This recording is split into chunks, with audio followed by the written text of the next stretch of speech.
sweet.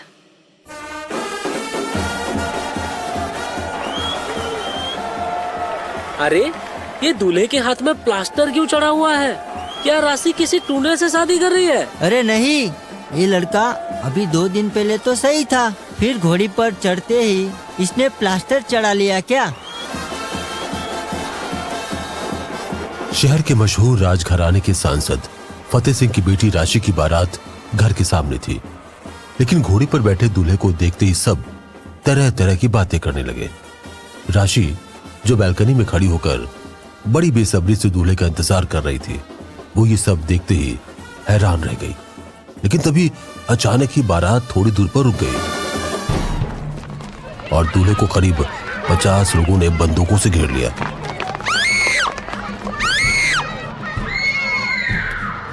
जो बाराती के ही कपड़ों में थे। तभी उनमें से एक बोला, चल चल चल, अब नीचे उतर और अब यहाँ से वापस जा। दुल्हनिया तो हमारे करण बाबू ही लेकर जाएंगे। ये सुनते ही दूल्हे के चेहरे का रंग उड़ गया। वो घबराते हुए बोला, please please don't do this, मेरी शादी है ये। कौन है आप लोग और आप लोग ऐसा क्यों कर रहे हैं? लेकिन तभी भीड़ के बीच से करण ने उसे घूरते हुए देखा। दूल्हा डर के मारे घोड़ी से नीचे उतरा और अपनी शेरवानी उतारकर करण को दे दी। उसके चेहरे पर इस वक्त ऐसा डर था जैसे उसने जरा सी भी देर की तो वहां मौजूद बारात के लोग उसे जान से मार देंगे। अगले ही पल उसने अपने आसपास देखा और वहां से भागता चला गया। वहां मौजूद भीड़ उसे देखकर हंसने लगी। इधर करण ने दूल्हे की ड्रेस को पहना और फिर बैंड वालों को बजाने का इशारा किया। बजाओ बे, अगर तुम्हारे हाथ रुके तो मैं अपने तरीके से बजाऊंगा। बारात फिर से पूरे गाजे बाजे के साथ फतेह सिंह के घर की तरफ बढ़ने लगी और ये सब देखकर घर की दुल्हन राशि के साथ ही फतेह सिंह का भी चेहरा गुस्से से जलने लगा। आखिर ये लड़का है कौन और इसकी हिम्मत कैसे हुई ऐसा करने की? देखते ही देखते फतेह सिंह के घर में अफरा तफरी मच चुकी थी। तभी फतेह सिंह ने अपनी बंदूक उठाई और बारात के सामने आकर गरजते हुए बोले, अगर एक कदम भी यहाँ से आगे बढ़ाया तो तुम सबकी लाशें बिछा दूंगा। कौन हो तुम लोग? करण जो कि दूल्हा बना घोड़ी पर बैठा था, ये सब सुनते ही उसकी आंखों में एक गुस्से की आग चमक उठी। लेकिन अगले ही पल वो शांत हुआ और मुस्कुराते हुए उसने तेज आवाज में कहा, गोली चलाने से पहले अपने चारों तरफ देख लो फतेह। तुम्हारा पूरा घर हमारे कब्जे में है और सिक्योरिटी भी बेहोश है। अगर तुमने कोई गलती की तो इस पूरे घर और मोहल्ले को शमशान बनते देर नहीं लगेगी। फतेह सिंह ने नजर उठाकर देखा तो सच में घर के अंदर करण के आदमी फैल चुके थे और सबको अपने कब्जे में ले लिया था। फतेह सिंह ने अपनी बंदूक नीचे कर ली और घर के अंदर की तरफ भागे। इधर करण घोड़ी से नीचे उतरा और राशि के कमरे की तरफ जाने लगा। वो जैसे ही कुछ दूर आगे बढ़ा तो सामने एक औरत को देखकर उसकी आंखों में आंसू आ गए। माँ, माफ करना, लेकिन मैं मजबूर हूं। मैं वादा करता हूं कि बहुत जल्दी आपसे मिलूंगा। आपके अपमान का बदला लेना मैं भूला नहीं हूं माँ। उस औरत ने करण को बिल्कुल भी नहीं पहचाना, मगर करण के होने के एहसास से वो अपने आसपास देखने लगी। इधर करण ये सब कहते हुए राशि के कमरे में पहुंच गया।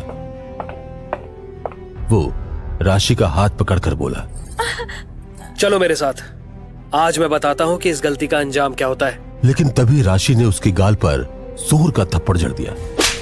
How dare you touch me? तुम जैसे 2 कौड़ी के जाहिल गुंडे से मैं डरने वाली नहीं हूँ। कौन हो तुम और क्या किया है उस दूल्हे के साथ? इससे पहले कि राशि आगे कुछ कहती, करण ने भी उसे एक थप्पड़ जड़ दिया जिससे राशि चीख पड़ी। फिर वो उसके बाल पकड़कर गुस्से में बोला, मेरे प्यार को कमजोर मत समझना। इन आंखों में तुझे वो आग महसूस होनी चाहिए जो मैंने झेली है। अगले ही पल करण ने उसे कंधे पर उठा लिया और बाहर भागता चला गया।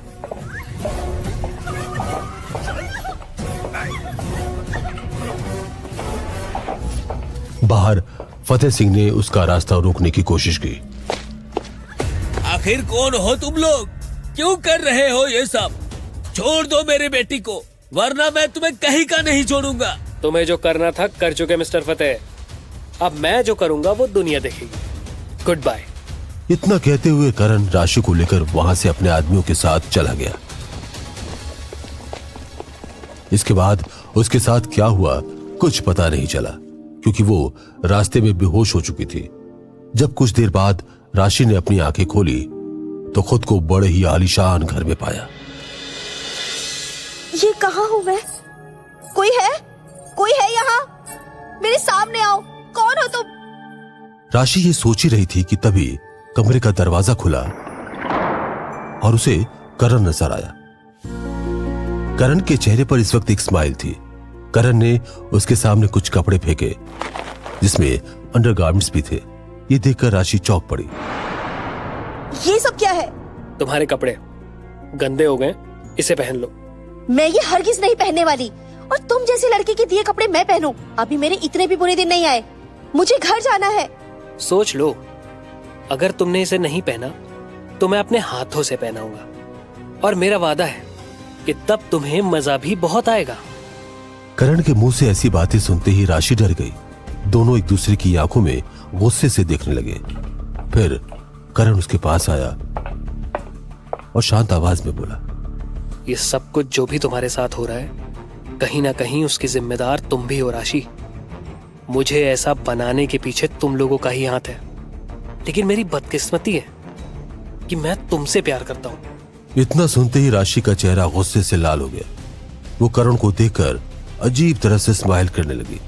फिर उसने किसी घायल शेरनी की तरह कहा, प्यार माय फुट, वो भी तुमसे? तुम समझते क्या हो अपने आप को? और हो कौन तुम? मैंने तो तुम्हें अपनी लाइफ में पहली बार देखा है। ये कपड़े तुम मुझे इसे पहनाना चाहते हो ना? एक मिनट रुको। इतना कहते हुए राशि ने अपने आसपास कुछ तलाश करना शुरू किया। तभी उसकी नजर टेबल पर रखी एक लाइटर पर पड़ी। उसने वो लाइटर उठाया और उन कपड़ों में आग लगा दी। ये है तुम जैसे जाहिल और दो कौड़ी के लोगों की औकात। इसी तरह मैं तुम्हें भी जला दूंगी। ये सब देखकर अब करण का गुस्सा 7वें आसमान पर जा पहुंचा। वो राशि के पास आया और जोर से उसके बाल पकड़कर खींचा। फिर गुस्से से आंखों में देखते हुए बोला, अब तुम्हें मैं तुम्हारे एक एक कपड़े खुद अपने हाथों से पहनाऊंगा। रेडी रहना आज रात, और हाँ, भागने की सोचना भी मत, वरना मेरे आदमी गोली मारने से पहले मुझसे परमिशन नहीं लेंगे। इतना कहकर करण ने उसे एक झटके से बिस्तर पर फेंक दिया और वहां से बाहर चला गया। तुम कुछ भी कर लो, मैं तुम्हारी कोई बात नहीं मानूंगी। तुम मेरे साथ जबरदस्ती नहीं कर सकते। राशि को लाख दिमाग खपाने पर भी समझ नहीं आ रहा था कि करण उसके साथ ऐसा क्यों कर रहा है, लेकिन उसने फैसला किया कि जब तक वो इस घर के अंदर कैद है, करण की सच्चाई पता लगा कर ही रहेगी।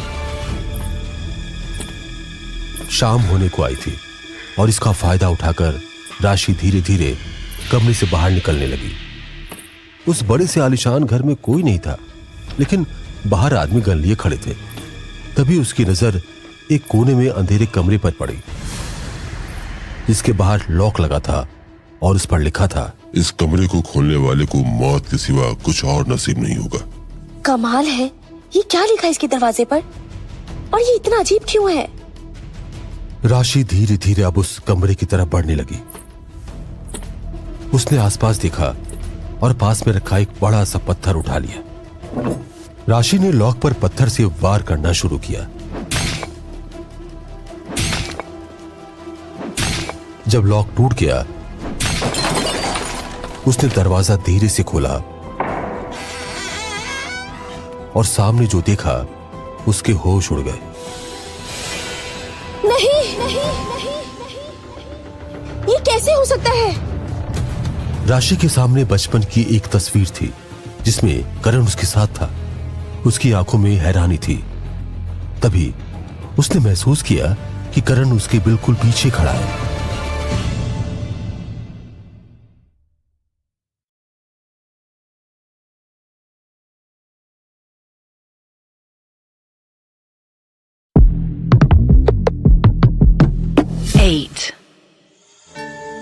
राशि की आंखों के सामने जो मंजर था, उसे देखकर वो खुद पर यकीन नहीं कर पा रही थी। उस अंधेरे कमरे में सामने एक ऐसी तस्वीर थी जिसमें राशि करण के साथ थी। तभी उसके पीछे करण आकर खड़ा हो गया, जिसके बारे में राशि को पता नहीं चला। ये तो मेरी बचपन की तस्वीर है और साथ में तो करण है जो मेरे बचपन का दोस्त था। मगर ये तस्वीर इस लड़के के पास क्या कर रही है? राशि ये सोच ही रही थी, तभी करण ने गुस्से से उसका हाथ पकड़ा और उसे लगभग खींचते हुए बाहर लाया। राशि अचानक ही उसे वहां देखकर एकदम से हैरान हो गई। तुम हो कौन? और ये मेरी और करण की तस्वीर तुम्हारे पास क्या कर रही है? जवाब में करण ने उसे घूरते हुए कहा, वो जानने का अधिकार तुम खो चुकी हो और आइंदा से अगर इस कमरे की तरफ देखने की भी कोशिश की तो मुझसे बुरा कोई नहीं होगा। ये कहते हुए करण उसे बेडरूम के अंदर ले गया और बेड पर झटक दिया। राशि ने अभी उस कमरे में सिर्फ एक ही तस्वीर देखी थी जहां पर थोड़ा उजाला था, लेकिन बाकी अंधेरे में क्या था इसका उसे अंदाजा भी नहीं था। करण ने उससे कहा, अब से तुम इस कमरे से बाहर जाने की कोशिश नहीं करोगी और अगर मुझे ऐसा लगा कि तुम मेरी बात नहीं मान रही हो तो मुझे कोई और रास्ता अपनाना होगा। करण ये कहते हुए कमरे से बाहर निकला ही था कि तभी घर का एक नौकर शीनू उसके सामने आते हुए बोला, भैया आपने जो मैडम के लिए कपड़े मंगाए थे वो आ चुके हैं। शीनू की बात सुनकर राशि चौंक गई, लेकिन करण के फेस पर एक स्माइल आ गई। वो राशि को ऊपर से नीचे देखते हुए बोला, ओह तो आ गए कपड़े, लाकर मुझे दो। शीनू ने करण के हाथ में कपड़े का एक बैग पकड़ाया और कमरे से बाहर चला गया। इधर शीनू के जाते ही करण ने दरवाजा अंदर से बंद कर लिया, जिसे देखकर राशि मन ही मन घबरा गई।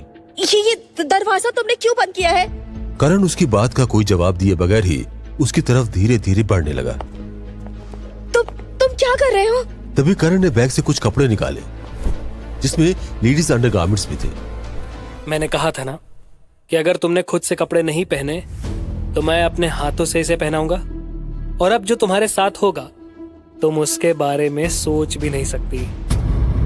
राशि उसकी बात सुनकर चीखते हुए बोली, तुम होते कौन हो मेरे साथ ये सब करने वाले? देखो अगर तुमने मुझे हाथ पे लगाया ना तो मैं अपनी जान दे दूंगी। राशि की बात सुनकर करण के हाथ जहां के तहां रुक गए। फिर वो कुछ सोचते हुए बोला, पर मुझे भी तो अपना काम पूरा करना है ना, तुम क्या कर लोगी आई डोंट केयर। ये कहते हुए करण राशि के पास पहुंचा और उसके कपड़े उतारने की कोशिश करने लगा। तभी राशि ने उसका हाथ पकड़ा और उसकी आंखों में देखते हुए बोली, ओके फाइन, मैं खुद ही ये कपड़े पहन लूंगी, तुम अभी रूम से बाहर निकल जाओ। ये सुनते ही करण के चेहरे पर एक अजीब सा भाव आ गया। वो चुपचाप अपनी जगह से उठा और बाहर निकल गया। राशि ने कुछ देर में उसके दिए कपड़े पहने। वो जींस और टॉप था, जिसे पहनने के बाद राशि बहुत खूबसूरत लग रही थी। जब उसने खुद को रेडी कर लिया तो सोचने लगी, आखिर कब तक मैं इसके घर में कैद रहूंगी? मुझे यहाँ से बाहर निकलने का रास्ता खोजना ही होगा, लेकिन कैसे? राशि ये सोचते हुए अपना दिमाग चलाने लगी। तभी उसके दिमाग में एक ख्याल आया, लेकिन उस कमरे में क्या है जिसके अंदर मेरी और करण की फोटो लगी थी? कहीं यही तो करण नहीं? जरूर कुछ गड़बड़ है, मुझे उस कमरे तक पहुंचना ही होगा। तभी राशि सोचने लगी, इस लड़के का तो मुझे नाम भी नहीं पता, कहीं यही तो करण नहीं जिसकी फोटो वहाँ थी? लेकिन मेरा करण ऐसा नहीं हो सकता। राशि ने बाहर निकलकर अपने आसपास देखा तो अभी वहां पर कोई नहीं था। बाहर गेट पर कुछ आदमी हाथ में गन लिए पहरा दे रहे थे। इसी मौके का फायदा उठाकर राशि धीरे धीरे सीक्रेट कमरे की तरफ बढ़ने लगी, लेकिन तभी उसे करण ने देख लिया। मैंने तुमसे कहा था कि अपने कमरे से बाहर मत निकलना, लेकिन लगता है तुम ऐसे नहीं मानोगी। करण को वहां देखते ही जैसे राशि के दिल की धड़कन ही रुक गई। वो कुछ कहती उससे पहले ही करण ने उसके हाथ में एक हथकड़ी लगा दी। ओहो, भागने की फिराक में हो? अब क्या किया जाए तुम्हारे साथ? मैं शार लेने जा रहा था, लगता है अब तुम्हें अपनी आंखों के सामने ही रखना होगा। चलो मेरे साथ। ये कहते हुए करण राशि को बाथरूम के अंदर पिलर से बांध दिया। ये क्या कर रहे हो तुम? मगर करण ने कोई जवाब नहीं दिया। तभी राशि ने गुस्से में कहा, मुझे तुम्हें नहाते हुए देखने का कोई शौक नहीं है। तुमने ही मुझे ये करने पर मजबूर किया है। अगर बुरा लग रहा है तो अपनी आंखें बंद कर लो। करण वॉशरूम के अंदर राशि के सामने ही अपने कपड़े उतारकर शावर लेने लगा।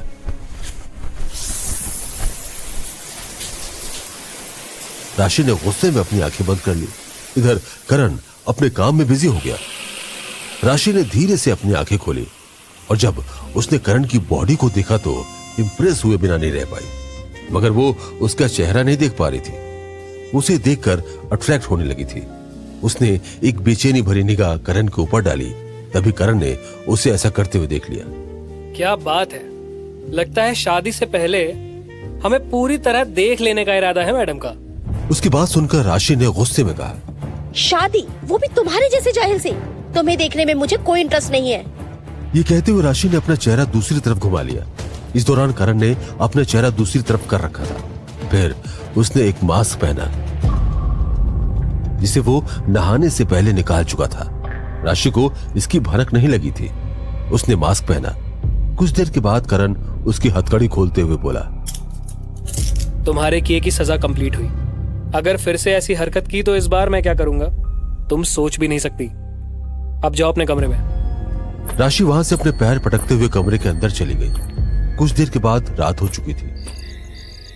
करण ने नौकर शिनू से खाना लगाने को कहा और राशि के कमरे में पहुंचा। डिनर लग चुका है। मुझे सुबह जल्दी ऑफिस के लिए निकलना है, इसलिए अब मुझे कोई नई प्रॉब्लम नहीं चाहिए। तुम डिनर करके सो जाओ। और हाँ, तुम इस घर से तभी जाओगी जब मैं चाहूंगा। ये बात दिमाग में बैठा लो। करण की बात सुनकर राशि जोर जोर से हंसने लगी। फिर अपनी हंसी पर काबू पाते हुए बोली, तुम जैसा गुंडा भी ऑफिस जाता है क्या? मुझे लगा तुम सिर्फ लड़कियां उठाने का काम करते हो। वैसे कौन सी जॉब करते हो तुम? राशि ने जैसे ही इतना कहा तो करण ने अपने चेहरे पर हाथ फेरा और उसके हाथ में एक मास्क निकल कर आ गया। ये देखकर राशि एकदम से हैरान रह गई, क्योंकि मास्क के अंदर एक बेहद ही हैंडसम और चार्मिंग सा चेहरा था। राशि ने उसे घूरते हुए पूछा, कौन हो तुम? मेरा नाम करण है राशि, तुम्हारे बचपन का दोस्त। और हाँ, मैं जॉब नहीं करता, बल्कि मेरी खुद की कंपनी है। तुम्हें यही लग रहा था ना कि मैं ये सब करने के बाद कैसे आजाद घूम पाऊंगा। अब तुम्हारे पापा और पुलिस सब इस मास्क वाले चेहरे को ढूंढेंगे, जो आज के बाद उन्हें कभी नहीं मिलेगा। करण ने इतना कहकर एक लाइटर उठाया और उस मास्क में आग लगा दी। राशि के चेहरे पर सारे जहां की हैरानी थी। उसकी आंखों में आंसू भी आ चुके थे। करण, क्या तुम वही करण हो? मुझे यकीन नहीं होता कि तुमने मेरे साथ ये सब किया है। आखिर क्यों बर्बाद कर दी मेरी जिंदगी? मगर उसके किसी सवाल का जवाब देने के बजाय करण वहां से जा चुका था।